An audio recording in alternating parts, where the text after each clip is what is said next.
सास से वो पहली मुलाकात। दिन तय हो चुका था, उसकी शादी हो रही थी। वह इसे लेकर बेफिक्र नहीं हो सकती थी।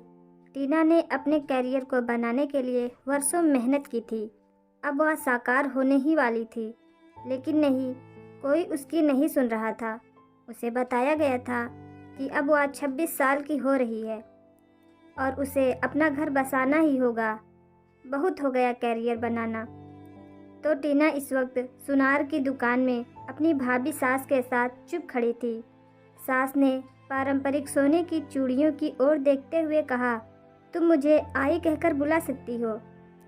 उनका ब्याह उत्तर भारतीय परिवार में हुआ था, तो एक बात तो तय थी कि उन्होंने अपने ससुराल में तालमेल बिठाने के लिए काफ़ी मेहनत की होगी। आई एक स्वाभिमानी महिला थी, जिसे देखकर यह एहसास होता था कि वह दृढ़ और खुद को श्रेष्ठ समझती हैं।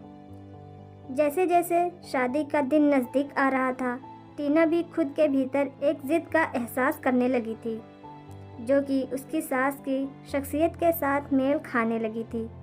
लेकिन पहली मुलाकात से ही टीना को जो बात असहज कर रही थी, वह यह कि उसकी सास ज़्यादा बातचीत में शामिल नहीं होती थी और कभी कभार ही मुस्कुराती थी। शादी का दिन आ गया और यह दिन पूरी तरह रीति रिवाजों और लोगों से भरा हुआ था। जब विदाई का वक्त आया तो टीना को यह पता था कि वह अगले ही दिन अपनी माँ के घर लौट आएगी। यह एक ऐसे व्यक्ति से शादी करने का सुख था जो अपने घर से केवल 1 किलोमीटर की दूरी पर रहता था। जब टीना ने अपने नए घर की चौखट लांघी तो एक अनजाने डर ने उसे घेर लिया। उसके ससुराल वालों, रिश्तेदारों ने घेर लिया और उसे एक ऐसी भाषा सुनाई दी जो उसने कभी सुनी और समझी नहीं थी। एक वयस्क और परिपक्व महिला होने के बावजूद टीना वहां से भागकर किसी कोने में बच्चे की तरह छुप जाना चाहती थी। एक अनजाने कमरे में अटैचियों के ढेर के बीच बैठी टीना अब एक डर और विचित्र परिस्थितियों के आभास ने घेर लिया।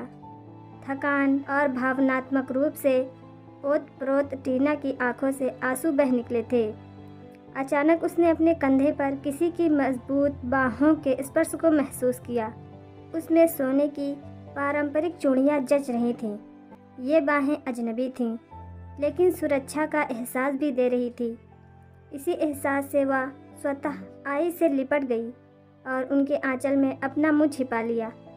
टीना के कानों में आवाज़ गूंजी, मुझे पता है तुम कैसा महसूस कर रही हो। डरो मत, मैं हूँ यहाँ। डरने की कोई बात नहीं है।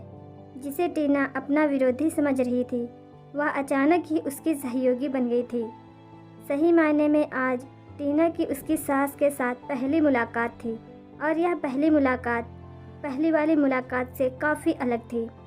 चैनल पर नए हो तो प्लीज़ चैनल को सब्सक्राइब करें और अपनी राय कमेंट बॉक्स में ज़रूर लिखें।